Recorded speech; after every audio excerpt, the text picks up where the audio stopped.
സർക്കാർ നയങ്ങളിൽ വിമർശനവുമായി CPIയുടെ പ്രവർത്തന റിപ്പോർട്ട്. മദ്യനയത്തിൽ നിലവിലെ സർക്കാർ നിലപാട് തെറ്റെന്ന് CPI.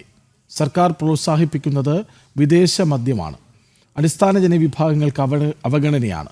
സഹകരണ രംഗത്തിൻ്റെ വിശ്വാസ്യത ചോദ്യം ചെയ്യുന്ന ചില സംഭവങ്ങൾ ഉണ്ടായിട്ടുണ്ടെന്നും CPIയുടെ പ്രവർത്തന റിപ്പോർട്ടിൽ പറയുന്നു. വിവരങ്ങളുമായി ആലപ്പുഴയിൽ നിന്ന് സുധീഷ് ഗോപാൽ ഒപ്പം ചേരുന്നു. സുധീഷ്, ഈ BJPയുടെ വളർച്ച സമ്മതിക്കുന്നുണ്ട് CPM. അതിൻ്റെ മറുവശത്ത് സർക്കാരിൻ്റെ നയങ്ങൾ തെറ്റാണെന്ന് വിളിച്ചു പറയുന്നു പ്രവർത്തന റിപ്പോർട്ടിൽ, അല്ലേ? അങ്ങനെ തന്നെയാണ് രാഷ്ട്രീയ റിപ്പോർട്ടിലും അതോടൊപ്പം തന്നെ പ്രവർത്തന റിപ്പോർട്ടിലും എല്ലാം തന്നെ സർക്കാരിനെതിരെ ഒളിയമ്പ് എന്ന രീതിയിൽ കൃത്യമായും അത് എടുത്തു പറഞ്ഞുകൊണ്ടല്ല, എന്നിരുന്നാൽ പോലും വീഴ്ചകൾ ഉള്ള ഭാഗങ്ങൾ ഒറ്റവാക്കിൽ പറഞ്ഞു പോകുന്ന ഒരു സാഹചര്യമാണ് ഈ റിപ്പോർട്ടിലുള്ളത്.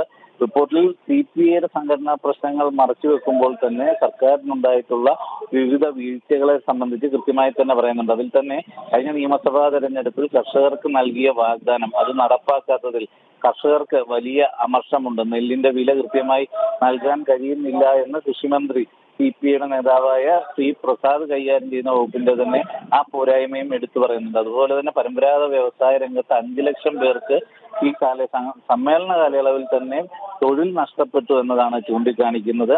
അതുപോലെ തന്നെയാണ് സഹകരണ മേഖലയിലെ വിശ്വാസ്യത തകർന്നു എന്ന കാര്യം പറയുന്നു. അതോടൊപ്പം തന്നെ യുവാക്കള് ലഹരിക്ക് അടിമകളാകുന്നു. അത്തരം ലഹരി ഉപയോഗം വലിയ രീതിയിൽ വർദ്ധിക്കുന്നുണ്ട്.